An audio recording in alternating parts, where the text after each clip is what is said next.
Howdy friends, Russell here. Once again, coming from the shop at Access Automotive.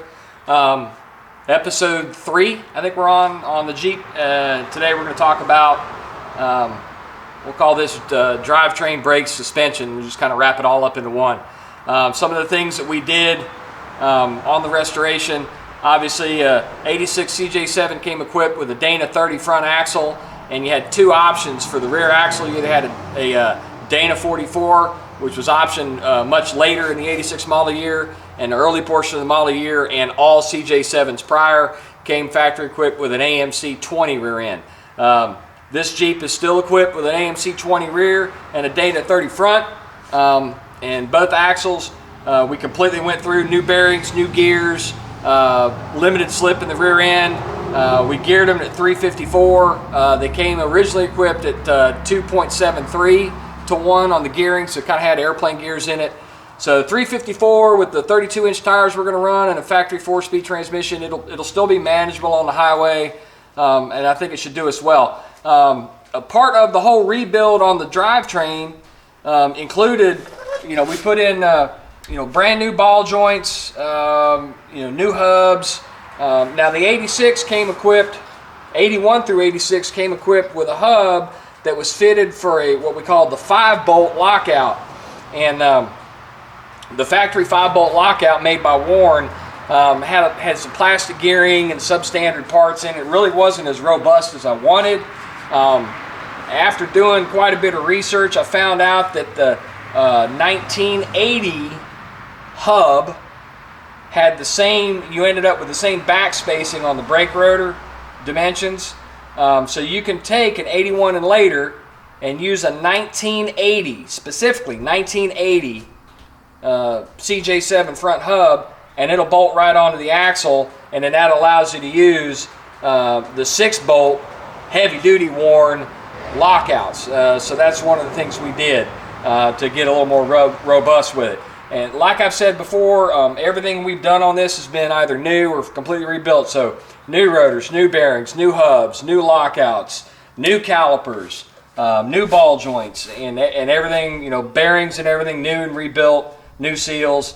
While we're under here, we talk about the suspension again. Once again, we've got the BDS 2.5-inch lift springs, the Warrior Products heavy-duty shackles in a factory length, factory sway bar, Warrior Products quick disconnect sway bar links, similar to the JKS style, but the JKS links actually changed the mount point to a weld-on tab right here. That's not something I wanted to do. I wanted to utilize the factory mount points, and of course we use Bilstein shock absorbers.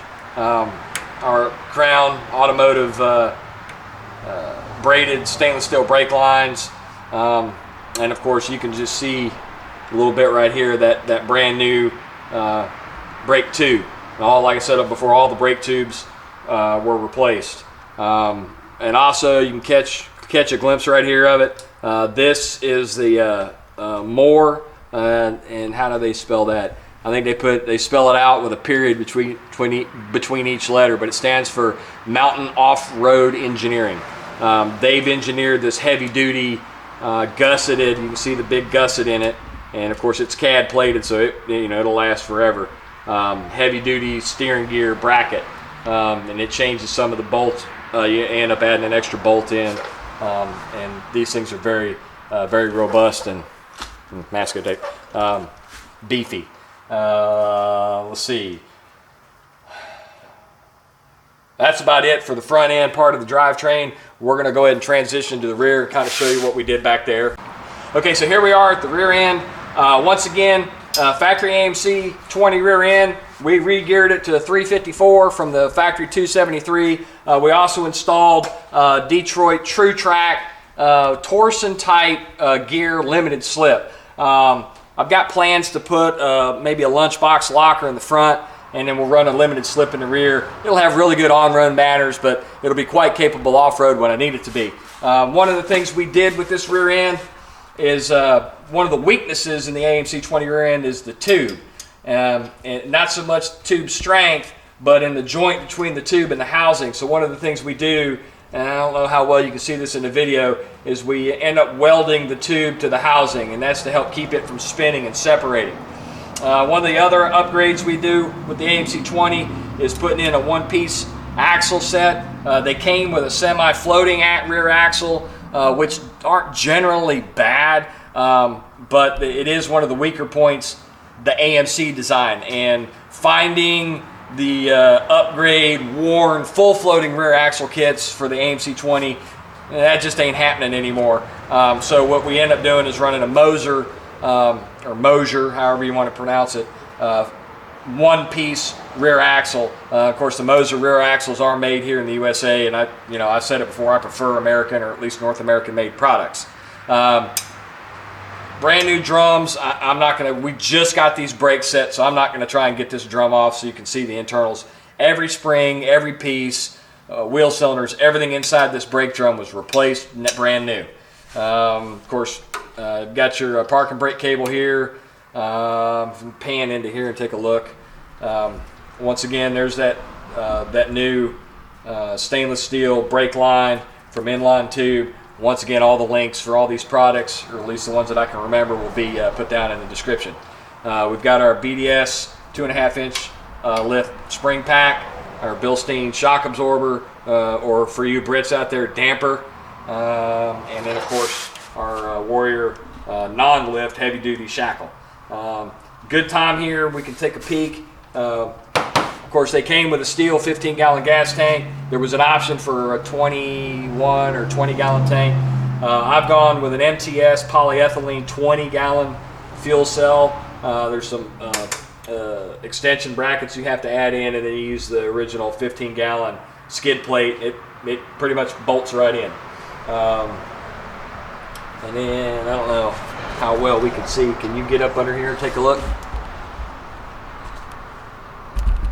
Might have to crank that down.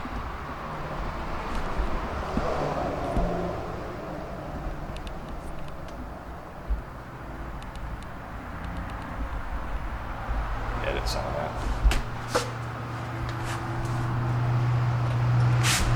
See enough light to look under here. Okay. Now, I'm going to try and keep my face out of the way here. So we're going to use the long stick. You can see this convoluted mess of tubing under here. Of course, this here is the adapter bracket for that larger fuel cell. The advantage of having that is it kind of gives me a place to mount our fuel pump that came with the HESCO kit. I don't want the magnet side. The fuel pump that came with the HESCO kit. All the way over at the other side is the inlet fuel filter, and then this contraption here with two hoses on it is a outlet fuel filter pressure regulator. So fuel comes in through the inlet filter, goes into the pump, comes out the pump, goes into the pressure regulator filter, has a return side, and on the back side is our pressure side, which we bring back around and run through the fuel line up to the front. Actually a pretty efficient system. A little bit difficult figuring out how to get it mounted in there, and that whole mounting process kind of slowed us down on getting the tub installed, because it's very hard to get to that stuff, so I wanted to get it mounted and pressure tested before we basically covered it all up with the body tub. That's kind of it for the rear end. Like I said, everything was replaced or rebuilt. And we're going to try and get this camera low enough so you can get a good shot of the transmission and transfer case underneath. So we'll transition to that right now. All right, here we are under the Jeep. Once again, we're still talking drivetrain. Let me get my extendo out here. Came equipped with the Tremec T176 transmission, which I was very happy about. The Tremec is actually a medium-duty truck transmission, as opposed to the SR4, SR5, and I think the other option was a T5, 5-speed, which are actual car transmissions, which aren't quite as robust. Now, all 81 and later CJ-7s came equipped with a Dana 300 transfer case, which is a cast iron housing, all gear construction, no chains inside the brake. And actually, when we went to rebuild this transfer case, once we got inside of it, we realized it really didn't need to be rebuilt, but we did it anyway because we were in there. You can see this little doodad right here is the speed sensor for the factory fuel injection. It goes onto the speedometer port. So that gives us an electrical signal for the computer as well as our mechanical cable signal for our speedometer. And no full restoration with lift would be complete without Tom Wood's drive shafts. Not a whole lot more to show in here. I guess you can kind of see the rust bullet coating that we did for the whole undercarriage of the chassis. There's another good shot of our fuel pump system layout, how we kind of did all the lines. It's really kind of a spaghetti convoluted mess, but it should work out just fine. What else can I show under here? Not a whole lot. Like I said, everything's been replaced or is new, and